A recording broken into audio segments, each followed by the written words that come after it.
I Want to Eat Your Pancreas. Silly name, I know. Intriguing, yes. Despite it being a silly name, it is a bittersweet, beautiful, wonderful tale about a boy who meets a girl. And it does ask one question, a very important question that I think answers it. What does it mean to be alive?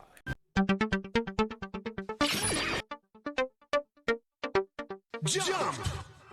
Hello, you wonderful, beautiful viewer, you. I am Shin the Hero, and you have clicked on You Should Watch, a show where me and my esteemed panel try to convince you to watch whatever it is that we're talking about, whether it's a show or a movie, and we try to convince you that in about 25 minutes or less. There will be few spoilers here and there. However, I will let you know when we're about to hit spoilers. Today, we are be chatting about the 2018 anime movie, underrated anime movie, I Want to Eat Your Pancreas. A quick rundown about this film. It was directed by, I'm about to F his name up, Shinato, there'll be something right there. He's mainly known about action anime like Hunter x Hunter and One Punch Man. The story itself follows a girl named Sakura who has pancreatic disease and a boy who will just call him protagonist for right now because knowing his name is a spoiler and it's very important. He learns she has this disease and he vows to keep it a secret because she doesn't want anybody to know except for family. And an unlikely relationship happens. I wouldn't say friendship or anything, but you'll understand when we get into it. Now, to the squad, my friends, my brothers, Toonium. We have Flores Bloom, Noah. Oh, Hunter Rage, Isaac. Hi, everyone. And Miss Prime, JR. Hey. And Mr. Jimmy Max. Hello. So, fellas. How did y'all enjoy I Want to Eat Your Pancreas? Was it what y'all thought it was going to be going into it or whatever? I did not enjoy this movie. Okay, Jimmy. Now, for real, seriously, though. This was the saddest thing. This was sadder than The Color Purple. And we all know that movie is just horrible. This movie was worse because it was just like nobody caught a break. I'm just sitting up here just crying. And I'm thinking to myself, why am I watching this? Why, who is this? Never mind. You know, I'm going to let other people talk about it. But for me, highly depressing. I had to take anxiety medication and all that. All right. Anybody else want to go jump into this real quick? JR, how did you like I Want to Eat Your Pancreas? It was exactly what I thought it was going to be because I've watched other anime and read manga that was similar to this. I didn't have the right mindset of this, so I kind of steeled myself for when the sad parts was happening. This was an all-around good story, good movie, good characters. Okay, all right. Flores Bloom, know yourself. How did you like this movie? Was this a good pick? It was a good pick. I like this movie. It was a great movie. I ain't gonna lie. I dreaded the movie. When I started, I was like, "Oh, this shit's gonna suck." I know Walter's taste. It turned out to be a good movie. All right. Isaac. Before we watched this movie, you told me, you were like, knowing that I'm the cinnamon roll of the group, you told me I was going to cry, which I cried everything.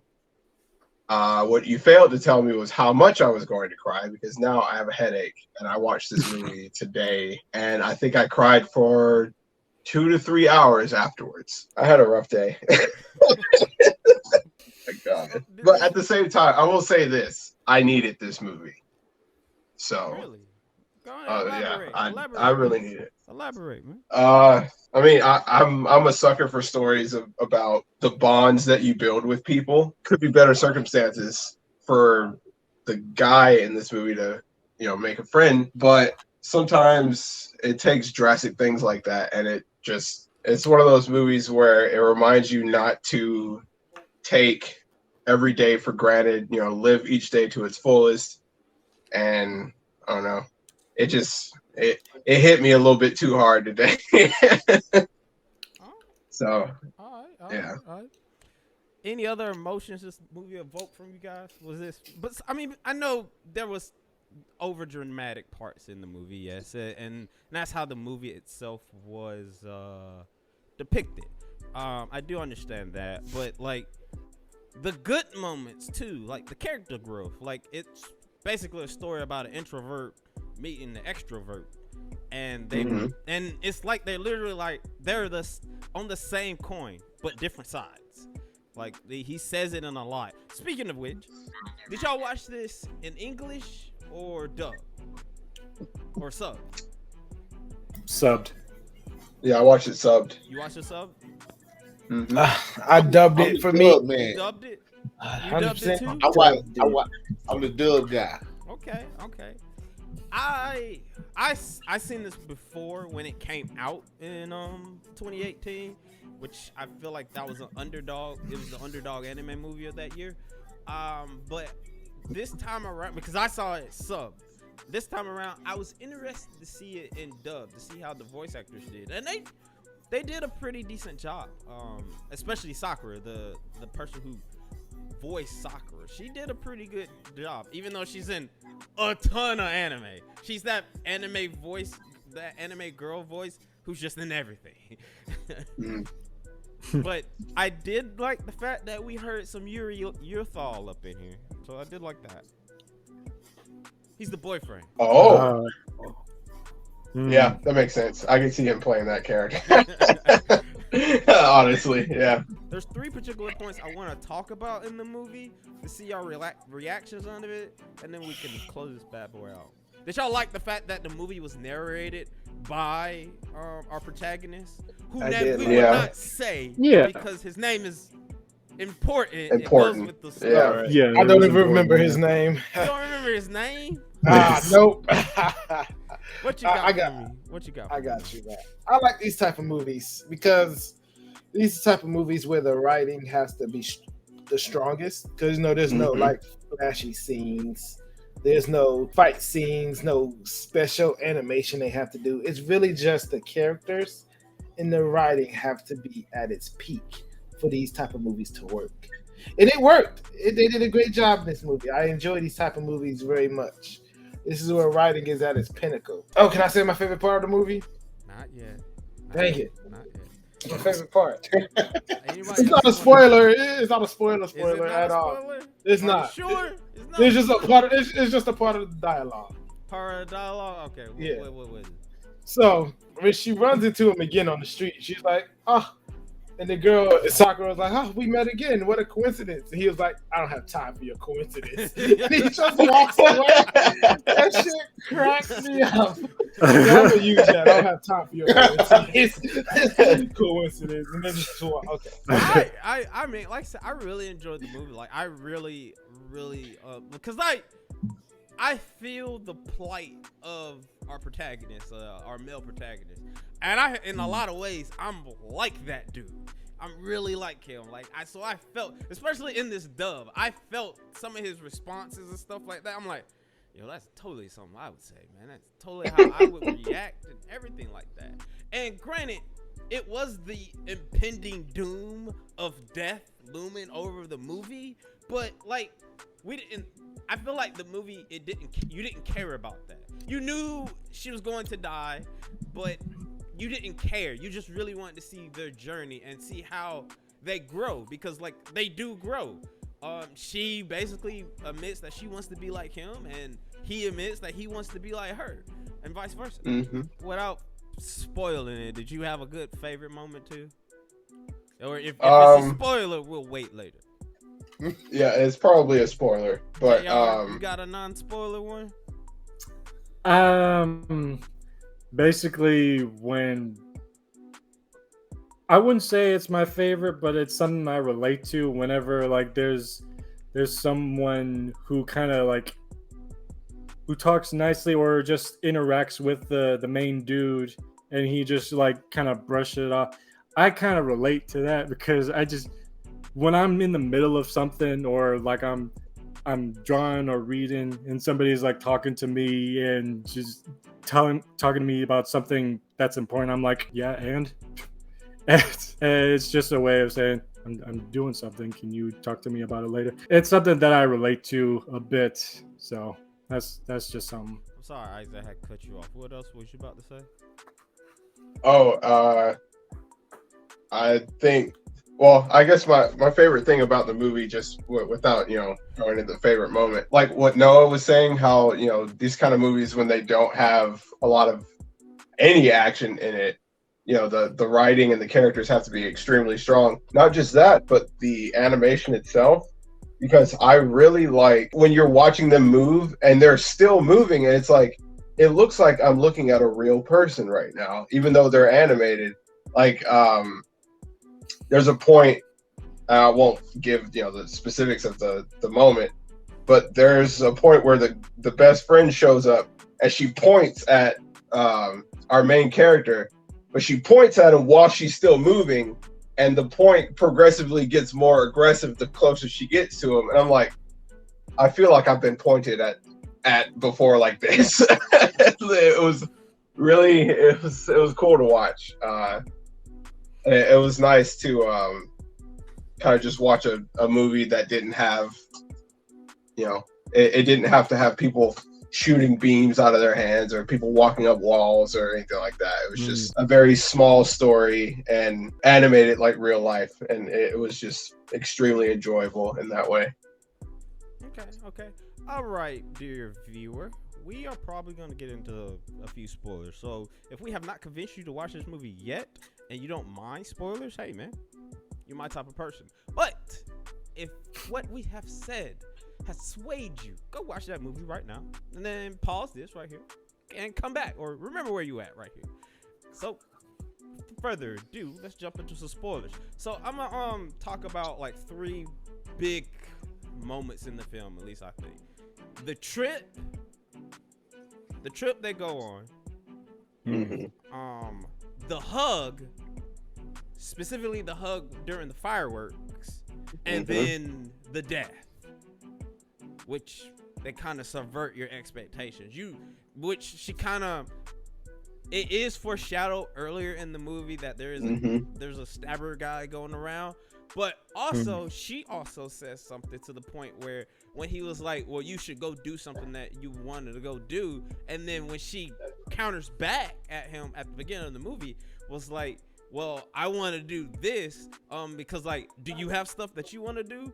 Then why don't you be doing that junk right now, because you could possibly just get hit by a car and die instantly the next day. So like she kind of foreshadowed that though. But like the trip, how do y'all feel about the trip, especially the truth and dare in the room and everything like that?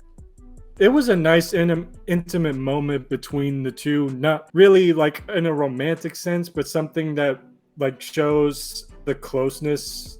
Like they're tearing down the walls between mostly the main guy, because normally he's just like very defensive or just aloof to everything, like on purposely.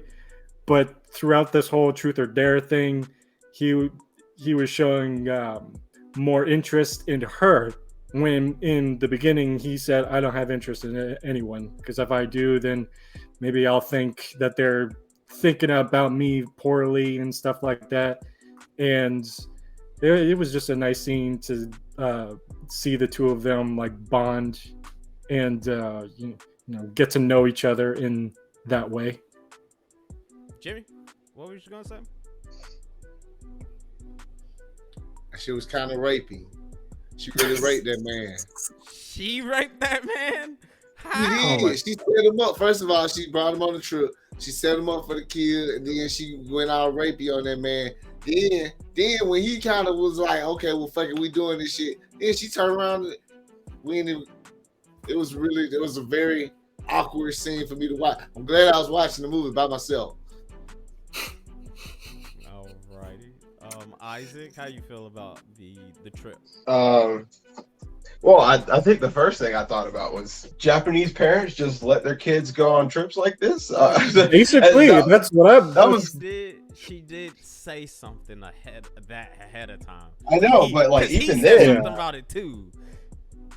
Even then, like that's definitely like that. That might just be culture shock, because Parents here, they don't do that shit. They didn't necessarily know they went on a trip like that, though. That's the thing. Yeah, That's true. They did technically lie to their parents. But anyway, I thought it was a sweet moment because even though I see where Jimmy's coming from, because it could have gone so badly. Like it could have turned into a completely different movie at some point. It was a cool way of like, because you see this kind of thing happen in a lot of anime. Then the anime from that point on becomes a game of will they, won't they? And in this one, it was like, I don't care if he falls for her or not. I just want him to be able to start feeling things like this. Like not it doesn't have to be romantic.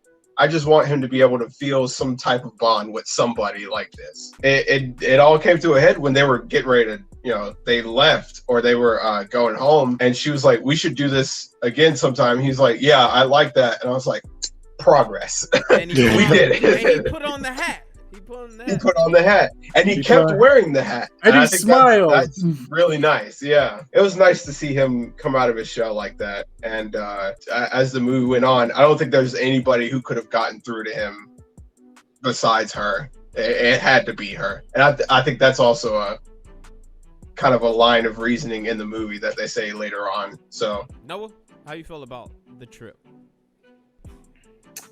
I'm not gonna lie. It's probably my least favorite part of the whole movie was the trip. Really? Yeah. Not in a bad way. I just felt like I didn't hate it. I just felt like it was so weird to watch. I don't know. It was like I don't know. It was weird for me. I can't explain it. I don't know how she got the alcohol. I know That is a good point. I was like, man, now watching these underage kids drink. It was. I like the scene. I know what it did for the movie. It was just. I think it was weird. The laws over in Japan are different. Yeah. Also, I think about it this way: like, if they made an Americanized movie of this, and the teens are played by 20-year-olds, nobody would really bat an eye on that. Yeah, there is a live action version of this because it is also a light novel. I was gonna ask. But yeah. All right, let's move on to the hug, because I think this is a very important thing. The hug part, not when she hugged him in the hospital, but when they were on top of that little hill thing and the fireworks started, he hugged her back. That was a very big deal, I feel like, for him. How y'all feel about that whole scene, that whole outcome, and everything like that happened? It was a great scene. He finally accepted her. Accepted it was great. Just a little hug, man. That's all it takes, man. It was a great scene. When she hugged him before, he didn't know what to do. He was like shocked. Now he was like, oh, I guess I do it back. Like I guess he wanted to do it back now. It was great. It was great. It was great to see his progression. He's a great character. It's a great story. Jimmy, you got anything to say? That shit was an animated K-drama. It was, man. They went through all the beats of K-dramas with added death. I liked it, though. I ain't mad. K-dramas you've seen, but a lot of these K-dramas deal with death, man. Speaking of death, let's talk about the death. Did y'all expect her to die from the Pancreas thing, or this straight out of Compton getting stabbed by somebody on the way to meet him? I was not surprised either way. I was not surprised either way. Like I knew, we all knew she was gonna die in the beginning. The killer was brought up, and it really, most people would just be too engrossed with how the story was going to really remember that. But then I hear the news. When you hear the news in the background, when the dude came back home, you're like, yep. And yeah, sure enough, it was the stabbing guy. I honestly wanted to see the dude in person. I think that would have been, or no, maybe it would have been better if we didn't see him. Never mind. Jimmy, Isaac, how y'all feel about the death? I was taken aback by the scene. I was under the impression, I was going by classic, rom-com Cinderella rules, that she was going to miraculously be cured of her pancreatic shit. I felt like she might still die, but you know what I'm saying? in all fairness, when I cause I caught it, I was looking at the little, so I caught it like everybody else caught it, and I was just sitting there, my jaw was just on the ground. I told you, this shit traumatized me. I was very much saddened this whole movie, and then I was just sitting there like, why not murder her? You know what I'm saying? After all that she's been through, just stab the fuck out of her in the back. Yeah, that. Good job, anime. I apologize in advance if I end up crying during this episode, because when she didn't show up immediately, my brain is like, oh god, they're doing the anime thing. She died of the pancreas, or she got hit by a truck or something like that on the way to the cafe. Because I had completely forgotten about the stabbing thing that they foreshadowed at the beginning of the movie. I had pretty much the same reaction that the main character did as soon as he heard her name on the news, and I just remember, God, it's so fucking dramatic. Because I'm sitting there holding my phone, watching it, and as soon as I heard her name, I was like, like, I remember grabbing my chest. I was like, oh no, and like I felt awful. And I just downpoured. I was sitting there blubbering like a baby. I knew they were gonna have to end the movie with her death, but I wasn't expecting the stabbing thing to come back around like that. Okay, Noah, did the death hit you as hard as it did? You guys excuse my baby crying, but I thought the death was. This may sound bad. I thought the death was fire. Oh that my God. was great storytelling. Because if you remember, she was like, because she was telling, you should live life to the fullest because you don't know what's gonna happen. And then, right, because she's gonna die no matter what. But her to die like this was great for the story. I was like, oh yeah, that's top tier stuff right there. He's right. I know everybody was like, dang, she died, but I was like, I already knew she was gonna die. I didn't know she was gonna get stabbed. That was fire. All right. Moving into the verdict, guys, will you guys recommend this to the viewer watching or to friends or anything like that? And then give me your ranking out of 5. 5 Pancreas. I'm gonna start with JR first. I'm afraid to recommend this to anybody because I usually recommend good movies to my sister, and whenever she gets emotional, she goes like, "I fucking hate you. I fucking hate you," and I'm like, okay. But I would recommend this to others who want to feel as emotional as we all gone through it, and I would rate this 5 out of 5. Was it 5 out of 5? 5 out of 5. Yeah, 5 out of 5. Right. Isaac? Yeah, I would recommend it. I feel like I have to. I'm already planning to tell a bunch of people about it. So I've already told a bunch of people about it. I'd have to give it a 5 out of 5 as well. This was a fantastic movie. Even though it wrecked me emotionally, it's still great. Jimmy? I guess I would recommend it to maybe like a chick. You know what I'm saying? If I was like, liking her and I wanted to get them draws real easy and get her all emotionally vulnerable and shit, I would probably suggest that she watch it because I know that she's going to be sad and she's going to feel like giving up the draws because she feel like she might get stabbed on her way to work. No. I enjoyed it. I recommend it to somebody that wants to learn how to tell a story. I don't think I would recommend it as like a first anime type watcher. I think everybody turns people away. But I'm going to give it a 5 out of 5 also. It was a great movie. Great job, Walter. You finally got taste. Well then, viewer, hopefully we convinced you to watch this. Down below, if you did see this movie, let me know. Let us know. Give us your favorite point in the movie. If this movie changed you or anything like that, or did this make you cry like a little baby? I will leave you with a quote from the movie. Every day is worth the same no matter how you choose to spend it, so you spend it actually how you want to. I have been Shin the Hero. That has been the crew. We are Toonium, the new element in animation, and we will catch y'all in the next one. Toonium out.